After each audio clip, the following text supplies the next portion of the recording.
Si je l'ai fait, vous pouvez le faire. Détruire pour reconstruire.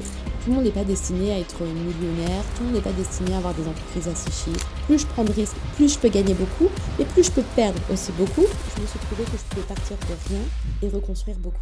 À quoi ça sert? C'est un profil psychofinancier. Ce podcast, il existe parce que l'argent est un enjeu de pouvoir, surtout pour les femmes. On y parle d'émancipation financière, de choix, d'impact et de leadership conscient. On parle de pouvoir économique. MedMoney, c'est l'espace où l'argent devient une médecine au lieu d'être un poison en fait. Hello et bienvenue sur un nouvel épisode de MedMoney. Aujourd'hui, on va aborder un sujet qui me remonte un petit peu. Aujourd'hui, on va parler d'un truc que je déteste. Vous savez cette phrase? Si je l'ai fait, vous pouvez le faire. Quand on parle d'argent, c'est tellement faux. Je déteste cet adage et je vais vous expliquer pourquoi. C'est pas parce que je l'ai fait que vous pouvez le faire. Je l'ai fait, ça peut vous inspirer à le faire à votre manière. En matière d'argent et du coup aussi business, parce qu'on parle de création et donc création d'argent, génération d'argent, donc investissement, business et tout ça, c'est pas parce que je l'ai fait que vous pouvez le faire. Pourquoi cet adage, je le déteste et pour moi, il faut aller le démonter. En faisant ça, ça veut dire que les personnes qui vous incitent à faire ça, elles ont créé des méthodes par rapport à ce que elles ont fait, par rapport à ce que elles ont vécu. Et en fait, chaque individu est différent. Notre histoire, nos conditionnements, nos croyances évidemment, notre système nerveux, notre énergie, on est des individus qui sont différents. Donc déjà, on a des destinées qui sont différentes. Tout le monde n'est pas destiné à être millionnaire, tout le monde n'est pas destiné à avoir des entreprises à 6 chiffres, tout le monde n'est pas destiné à être successful selon les codes de la société. Juste, c'est pas dans le plan parfois. Et pourquoi j'aime pas cet adage-là? Parce que ça voudrait dire qu'il y a une méthode pour réussir et du coup, la méthode qui a été bonne pour moi et la méthode qui est bonne pour vous. Ça, pour moi, c'est pas ce qui est bon. Ce que j'aime, et les entrepreneurs que j'aime et que je recommande, c'est des personnes qui ont utilisé une méthode pour eux, qui l'ont répliquée, testée sur plusieurs dizaines, centaines, parfois même milliers de clients, qui ont vu que les résultats étaient produits, fonctionnaient de manière individuelle, que les gens atteignaient les objectifs qui étaient les leurs. Et là, on vous transmet quelque chose. Pourquoi c'est important? Je vais vous parler un petit peu de mon profil psychofinancier. Déjà, qu'est-ce que ça veut dire? Un profil psychofinancier, c'est pas un profil financier. Et c'est important. Quand on parle de profil financier, déjà, c'est quelque chose qui est normé, qui est réglementé par MiFID, la directive MiFID, qui est une directive européenne. Donc, quand vous allez aller chez un conseiller en investissement financier, quand vous allez aller chez un banquier, quand vous allez aller ouvrir un compte et que vous voulez faire des investissements, il va vous faire remplir un énorme formulaire qu'on appelle un formulaire MiFID, qui va vous donner votre profil financier. Votre profil financier, c'est le profil de risque, d'accord ? En fonction des réponses que vous allez donner, ça va du coup aller orienter, est-ce que vous êtes quelqu'un qui a une aversion au risque? Est-ce que vous êtes quelqu'un qui aime prendre des risques, d'accord? Donc qui est à l'aise avec le fait d'avoir des produits risqués. Donc qu'est-ce que ça veut dire des produits risqués en finance? Ça veut dire des produits très volatiles. Par exemple, les crypto-monnaies et le bitcoin, enfin moins le bitcoin parce que c'est quelque chose qui est un peu plus stable, mais ça n'empêche que c'est ultra volatile. Donc il y a des fois où votre portefeuille il va monter très haut, des fois où il va monter très bas. Est-ce que vous êtes à quel point vous êtes à l'aise avec ça dans votre système nerveux? Plus vous êtes à l'aise avec du coup cette prise de risque, vous dire en fait plus je prends de risques, plus je peux gagner beaucoup, mais plus je peux perdre aussi beaucoup. Ou à l'inverse, est-ce que vous êtes plutôt en mode moi je préfère ne pas espérer gagner beaucoup parce que je suis pas à l'aise avec le fait d'imaginer perdre beaucoup, je préfère quelque chose de plus sécure. Grosso modo, pour faire très simple, la loi MiFID, du coup en remplissant ce questionnaire-là, ça permet de vous ranger dans cette catégorie, ok? Donc ça, c'est ce qu'on appelle dans le jargon financier un profil de risque. D'accord? C'est quoi un profil du coup? Moi, ce que je fais, c'est psychofinancier. Le profil psychofinancier, c'est pour ça que je fais des analyses psychofinancières qui sont offertes pour le moment, qui vont bientôt passer payantes. Donc, si tu ne l'as pas encore fait, je te recommande de le faire vite. Un profil psychofinancier, c'est OK, en termes de relation à l'argent, en termes de comportement financier, comment est-ce que tu te comportes? Quels sont les schémas répétitifs délétères? Quelles sont les choses qui te motivent? Quelles sont les croyances que tu as qui te mènent à vivre la réalité financière que tu vis? Et du coup, en fonction de ton profil psychofinancier, tu vas avoir une gestion des finances qui est individuelle, qui n'a rien à voir avec celle de la voisine. D'accord? Et donc, ça peut rejoindre le profil de risque, mais pour moi, c'est quelque chose de beaucoup plus individuel et de beaucoup plus, subtil, d'accord, que ce profil de risque. Pourquoi c'est essentiel de connaître son profil psychofinancier? Parce que justement, ça vous permet de ne pas tomber dans l'adage de « parce que moi, je l'ai fait, donc tu peux le faire ». Pourquoi je vous dis ça? Et je vous parle un petit peu de moi pour ramener du concret. Si je donnais en coaching, en mentorat et en consulting à mes clientes si je les conseille de la manière dont moi je vis mes finances, je peux vous garantir qu'elles seraient toutes en PLS. La majorité, peut-être pas toutes, mais 95%. De par mon histoire, de par mes connaissances, de par mes compétences, de par mon vécu, du coup personnel et professionnel, j'ai une tolérance au risque qui est énorme. Moi, à plein de reprises dans ma vie, je me suis prouvé que je pouvais partir de rien et reconstruire beaucoup. Également depuis que je suis entrepreneur. Moi, je suis la personne qui n'ait aucun problème à mettre ma trésorerie à 0, à ne pas savoir ce qui va rentrer le mois prochain, mais de quand même me mettre à 0. Pourquoi? Parce que, en vrai, ce que je me suis toujours prouvé dans ma vie et la croyance profonde que j'ai, c'est que quoi qu'il arrive, j'ai une énorme croyance dans ma capacité à générer de l'argent, à vraiment venir créer, à vraiment venir générer de n'importe quelle manière possible. D'accord? Il n'y a aucun scénario dans ma tête qui existe où je finis sous les ponts, je perds mon appartement, j'ai pas de rentrée d'argent. C'est pas possible en fait. C'est juste pas possible. Via mon business. Et si c'est pas via mon business, je sais que demain je postule, je peux retrouver un job comme ça. Donc en fait, j'ai cette conscience que même si je me retrouve à 0, au tapis, au sol éclaté, et parce que je me le suis prouvé plusieurs fois, je sais reconstruire. Donc en fait, moi je suis vraiment quelqu'un quand intuitivement, on va dire ça comme ça, quand intuitivement, je sens que je dois me faire coacher, je dois aller dans cette formation, je dois lancer ce nouveau projet, en fait, j'y vais. Même si je mets à risque complètement ce que j'ai créé. Ça, c'est ma manière de faire. Et du coup, je le fais tout en... Bien sûr, j'ai toujours les peurs, les trucs comme ça, mais je dors sur mes 2 oreilles, ça ne m'empêche pas d'aller au sport, je ne suis pas exécrable, je le vis bien, d'accord? Je ne mets pas mon système nerveux en alerte quand je fais ça. Donc, je peux le faire. Ce conseil-là, ce serait irresponsable de ma part d'aller le donner à mes clientes qui n'ont pas du tout la même histoire, qui n'ont pas du tout le même vécu. Certaines de mes clientes, oui. Certaines de mes clientes, elles ont un vécu pas comme le mien, mais qui ressemble à ça. Et du coup, dans leur histoire, parce que c'est des entrepreneurs avancés, c'est des investisseuses depuis longtemps, elles ont vécu d'avoir tout perdu et d'avoir reconstruit. Donc en fait, je peux aller les coacher là-dessus, je peux aller les pousser et je peux les mener vers la prise de risque. Mais attention, pas tout le monde. Donc en fait, ma manière de gérer l'argent, ma manière de gérer mes finances, je ne peux pas... Vous voyez, ce que je veux dire, c'est irresponsable de dire, vu que moi, je l'ai fait et je sais que ça marche et je l'ai prouvé et je l'ai vu, et du coup, fais-le, tu verras, tu auras les mêmes résultats. Parce qu'en fait, ce qui est vrai pour moi et la manière dont je vais aller générer les ressources que je peux déployer, etc., j'ai aucune garantie que toi, tu as les mêmes. Et moi, je suis pas là pour ça. Mon travail à moi, c'est quoi? C'est d'aller identifier quel est ton profil financier et du coup d'aller t'accompagner à comprendre ton profil financier et du coup identifier ta zone de tolérance et du coup jouer avec toi à l'agrandir de plus en plus. En général, quand on vient travailler avec moi, on veut gagner plus d'argent, on veut réduire son anxiété financière, on est quelqu'un d'ambitieux qui a faim, qui a la dalle, qui veut aller plus loin que ce qu'elle a déjà vécu, mais qui veut aller plus loin sans sacrifier, sans perdre ses valeurs, sans perdre sa santé, sans tout ça. Donc en fait, forcément que ça va demander à aller comprendre sa zone de tolérance, l'agrandir et la stretcher, mais d'un côté ou de l'autre.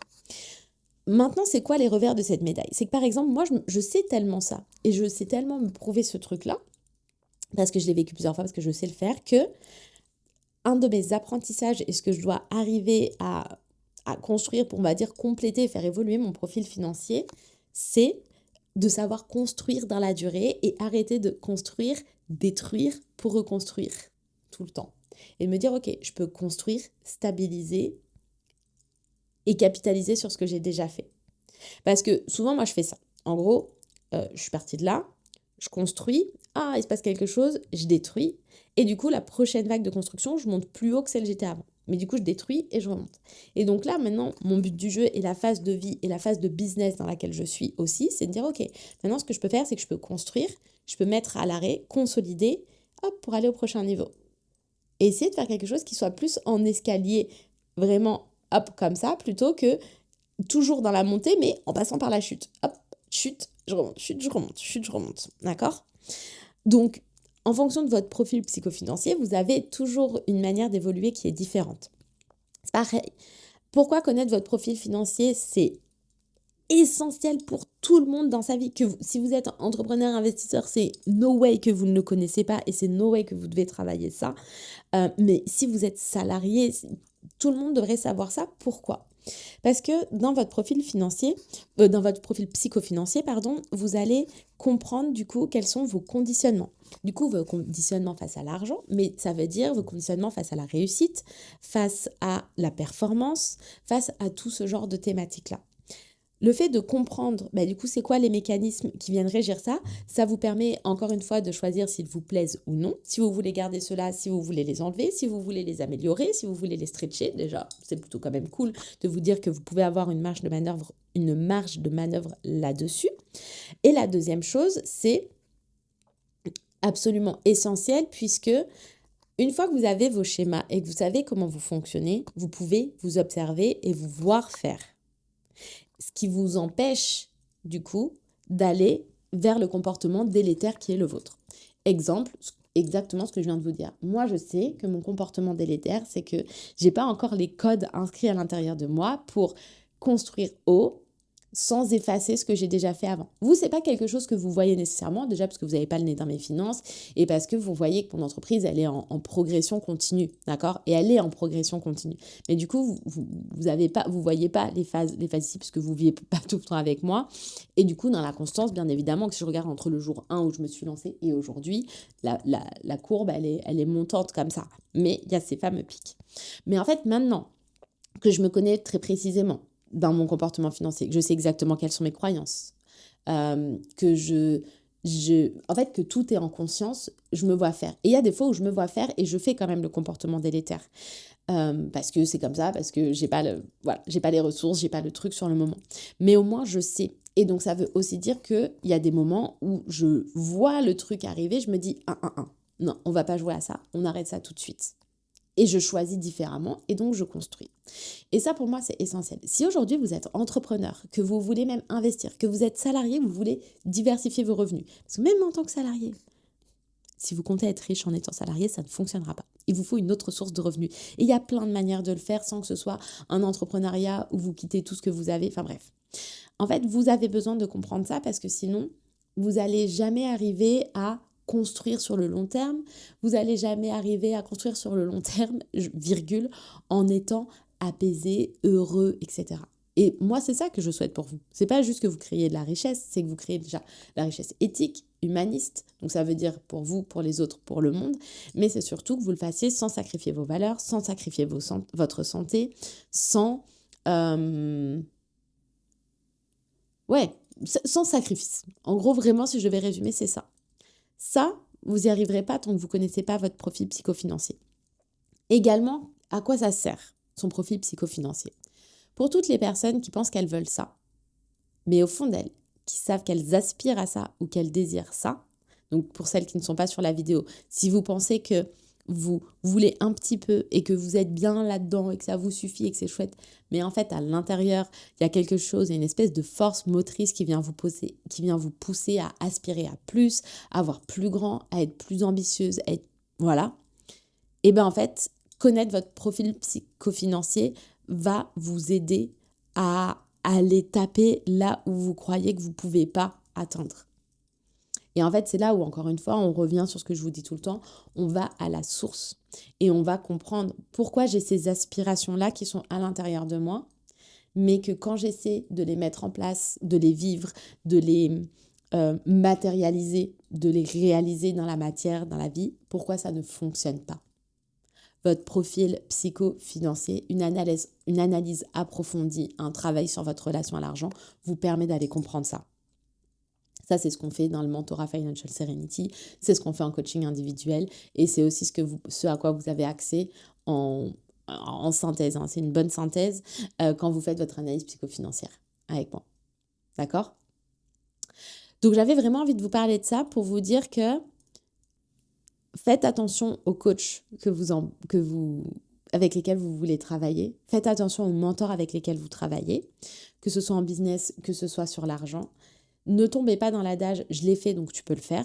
C'est pas que c'est faux, c'est juste que, ok, elle l'a fait, donc toi tu peux le faire. Mais est-ce que toi, tu as exactement le même profil qu'elle ? Est-ce que tu as un vécu qui est similaire à elle ? Est-ce que tu as des croyances qui sont similaires à elle ? Est-ce que tu as un vécu personnel, professionnel, etc. qui ressemble à ça ? Si oui, ok, va chercher quelles ont été les choses qu'elle a fait sur lesquelles que toi tu peux prendre, intégrer pour faire la même chose. Et si on parle de méthode, assure-toi que la personne qui te propose ça ne fait pas juste une méthode qui a fonctionné pour elle, mais qui te propose du coup une méthode qui a fonctionné pour elle, qui a prouvé qu'elle l'a fait avec différentes personnes qui donnent des résultats. Par exemple, c'est ce qui fait que moi aujourd'hui je suis capable d'enseigner ma méthode et c'est ce qui fait que peu importe la cliente que j'ai en face de moi, j'utilise toujours la même méthode parce que je sais qu'elle fonctionne. Parce que du coup, je vais l'ajuster en fonction d'elle, mais parce que j'ai accompagné 600 personnes aujourd'hui. Donc, je sais quels sont les steps et je sais qu'elles fonctionnent à chaque fois. Il y a des ajustements, etc. Mais c'est cette méthode-là qu'on applique. Et du coup, c'est aussi pour ça que je suis capable de la transmettre aujourd'hui, parce qu'elle ne repose pas que sur qui je suis moi, comment j'accompagne. J'ai réussi à identifier des paramètres qui sont réplicables et que du coup, mes futurs coachs vont pouvoir... mes futurs coachs formés, vont pouvoir intégrer et utiliser pour leurs propres clients, peu importe leur zone d'expertise, j'ai envie de dire. Ok ? Tout ça pour dire quoi ? Maintenant, si tu dis, mais oui, mais moi j'aimerais bien faire mon analyse psychofinancière, je te mets le lien dans la description. Fais ton analyse psychofinancière. Je ne sais pas quand est-ce que tu regarderas cette vidéo, donc aujourd'hui elle est offerte, mais ça se trouve au moment où tu regarderas la vidéo, elle sera devenue payante, d'accord ? Ce sera toujours un prix qui est accessible parce que c'est quelque chose qui, je pense, devrait être une donnée accessible à tout le monde. Réalise ton profil psychofinancier, tu verras qu'à la fin de ça, si je te propose d'aller plus loin dans le parcours, si tu as envie d'aller travailler ta relation à l'argent, il n'y a absolument aucune obligation, tu fais ce que tu veux. Maintenant, ma conviction, c'est que si tu es entrepreneur, si tu désires entreprendre, si tu es investisseuse, que tu désires investir, en fait, même si tu es salarié, que tu désires diversifier tes revenus, pour moi, tu es obligé de passer par à minima ce travail-là et derrière d'aller comprendre ta relation à l'argent de manière plus approfondie. En fait, tu le feras à un moment donné dans ta vie, donc juste fais-le. Fais-le. Et ce que tu fais là maintenant, c'est ce que je dis tout le temps, c'est un accélérateur. Toujours, de travailler sur sa relation à l'argent. Peu importe à quel moment ça vient se présenter dans votre chemin, c'est que le moment où vous le faites, c'est un accélérateur pour ce que vous voulez faire. Donc, au lieu de vous dire oui, mais je le ferai quand ? Non, en fait, c'est maintenant. C'est maintenant que vous devez le faire. D'accord ? N'attendez pas. Arrêtez d'être dans ce truc de oui, mais j'attends d'avoir le niveau pour. Oui, mais j'attends d'avoir plus de ressources. Oui. Non, mais parce qu'en fait, c'est le fait d'attendre qui te repousse à avoir des finances saines, à avoir un système nerveux régulé, à sortir de l'anxiété financière, à atteindre tes objectifs, à vraiment déverrouiller cette part ambitieuse qui est à l'intérieur de toi. Ou alors justement, si du coup tu es tellement dans l'ambition, tu es tellement dans le yang et tu es tellement en train de te sacrifier, à venir réguler et te dire que tu peux réussir et maintenir ce niveau de résultat, voire plus, tout en ne sacrifiant pas ta vie ni tes valeurs et en profitant. Ok ? C'est tout pour moi aujourd'hui. Je vous retrouve dans un nouvel épisode la semaine prochaine. Merci de m'avoir écouté. Pensez à me dire en commentaire ce que vous avez pensé de cet épisode. Venez me voir en MP sur Instagram. Envoyez-moi un mail. Mettez des commentaires sur la plateforme, que ce soit YouTube ou la plateforme audio. C'est hyper important parce que ça me permet de savoir quels sont les prochains épisodes que je vais tourner pour vous. Bye bye, ciao, je vous embrasse.